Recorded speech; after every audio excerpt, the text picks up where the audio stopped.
Bonjour les amis, j'espère que vous allez bien, je suis heureux de me retrouver aujourd'hui avec vous. Si c'est le matin, j'espère que vous allez passer une bonne journée. Si c'est plutôt le soir, j'espère que vous allez passer une agréable soirée. J'aimerais aborder avec vous un élément assez important. Comment répondez-vous à vos contradicteurs? Comment faites-vous pour répondre?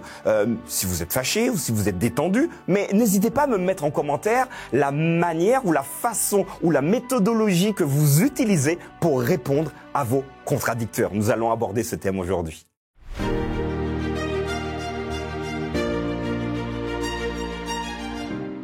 La pensée du jour se trouve aujourd'hui dans Daniel chapitre 3, versets 17 à 18. Voici, notre Dieu que nous servons peut nous délivrer de la fournaise ardente, et il nous délivrera de ta main, ô roi. Sinon, sache, ô roi, que nous ne servirons pas tes dieux, et que nous n'adorerons pas la statue d'or que tu as élevée. Alors, je vous demandais il y a quelques instants de savoir comment vous répondez à vos contradicteurs. Parfois, avec virulence. On peut y rajouter du manque de respect parce que parfois on est très énervé, voire le cran en dessous, on est juste énervé. Mais je crois que l'histoire que nous allons aborder aujourd'hui nous donne des petites pistes. Vous avez donc Daniel, ou précisément les amis de Daniel, c'est un personnage biblique, ils sont face à l'un des rois les plus puissants de la planète. Aujourd'hui, on dirait devant monsieur Joe Biden. Ici, il s'agit donc du roi de Babylone, qui a construit donc une immense statue et qui souhaite simplement que tout son royaume se mette à genoux devant cette statue qui est finalement sa représentation.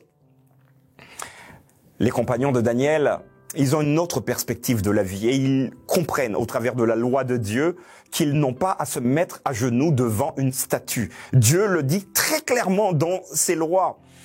Si tu m'aimes, tu ne vas pas te mettre à genoux devant une statue. Et c'est ce qu'on oblige les compagnons de Daniel à faire.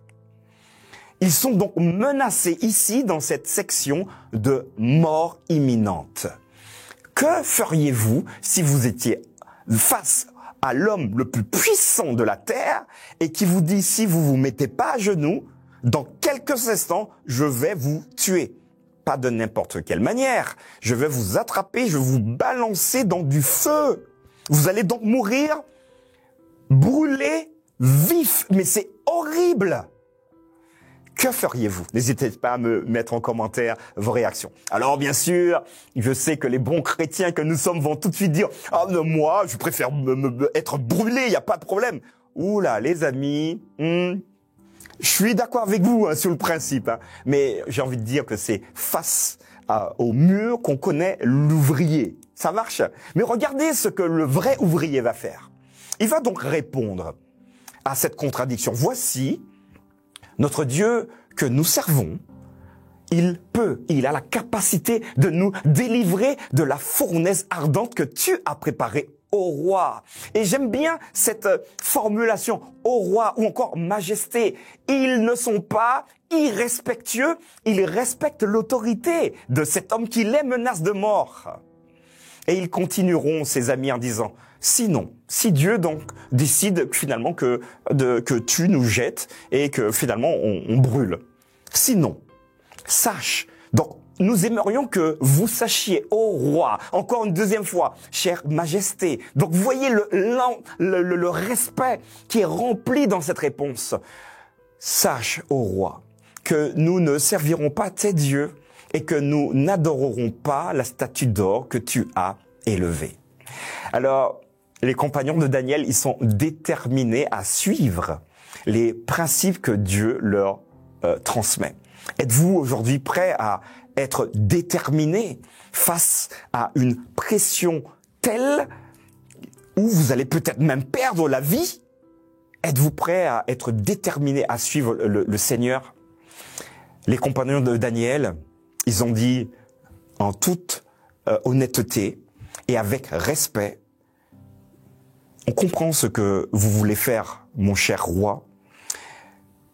Ma foi, si c'est ce que vous voulez faire, faites-le. Notre Dieu est plus grand. Mais sachez que si nous devons mourir, nous choisissons de mourir aujourd'hui. mais en obéissant à Dieu plutôt qu'à des hommes.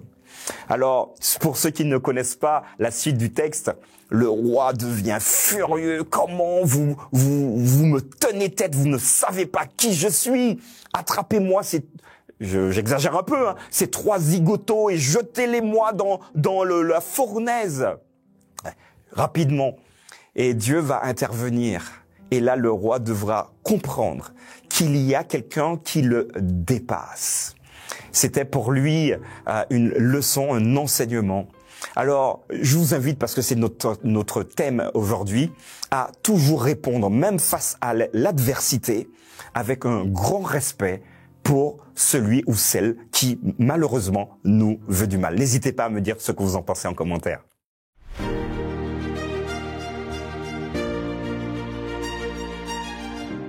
Voilà les amis, répondre avec sagesse, avec humilité également, ça nous dépasse. Personnellement, je crois que ça me dépasse. Nous avons, vous et moi, besoin que Dieu nous transforme notre intellect, notre cœur, pour que nous puissions répondre à chacun de la bonne manière. Et finalement, de laisser Dieu agir dans nos vies. N'hésitez pas à commenter, à mettre des pouces juste en dessous de la vidéo, partagez avec vos amis et nous aurons l'occasion de nous retrouver demain pour une nouvelle pensée du jour.